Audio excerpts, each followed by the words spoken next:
j'aimerais qu'on aborde le thème du squat.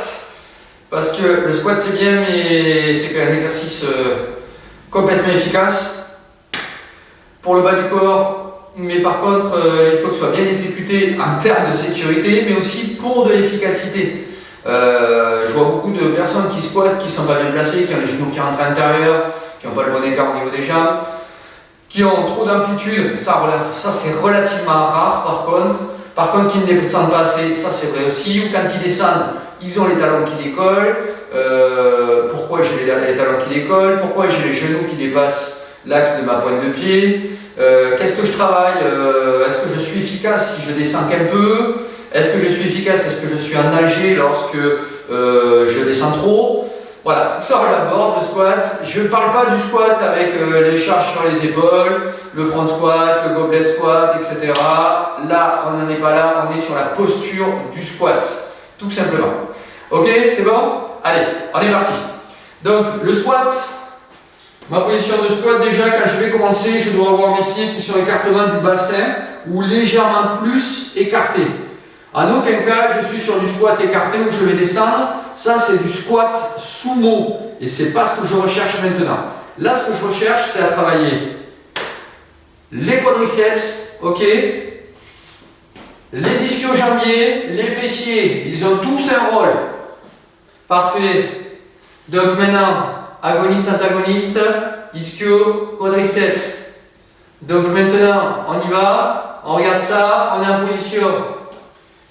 Donc ici, mon squat, les pieds sont légèrement écartés. Quand je vais descendre, je vais venir donc pousser mes fessiers vers l'arrière, écraser donc mon poids sur mes talons.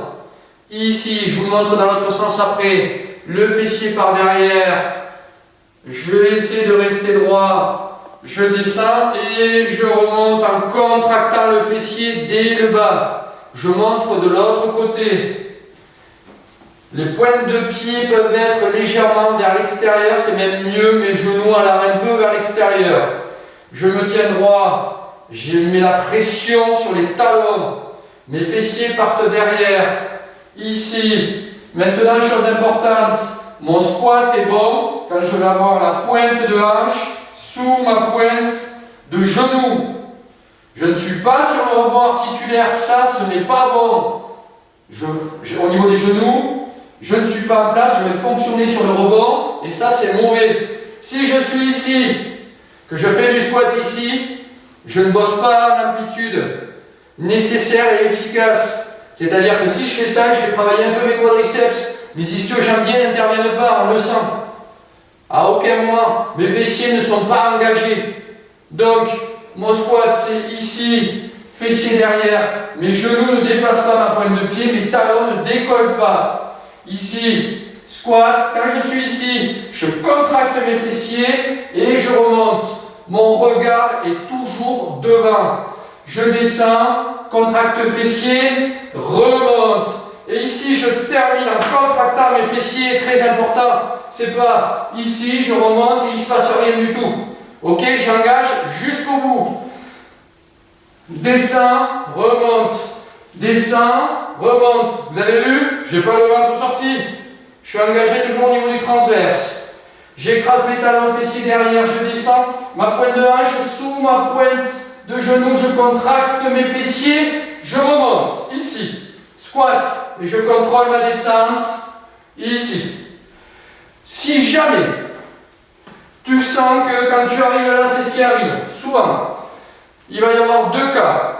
Le premier, c'est les jambes qui se penchent. Ils sont là pour essayer de faire du squat. Ça ne sert à rien. On va se faire mal. Deuxième chose qu'on voit, c'est les jambes pour ne pas se pencher qui vont se mettre sur la pointe de pied et être en déséquilibre. Ça existe. Hein, c'est ce qu'on appelle de l'Indian squat ou c'est ce qu'on fait nous en judo quand on fait des projections où on est sur l'avant. On n'est pas planté sur les talons. Mais en termes de sécurité, c'est pas top. Surtout que tes genoux vont s'engager vers l'avant. Pression au niveau des rotules. C'est pas ce qu'on cherche. Donc, l'astuce pour avoir un squat qui descend de plus bas, je Je te le montre de suite parce que comme je ne suis pas un pro de la vidéo, je n'avais pas préparé. C'est de mettre quelque chose sous tes talons. Tu mets une épaisseur sous tes talons. Ici. Là, j'ai à peu près ça. Ça peut être une barre, un manche à balai, une barre d'haltère.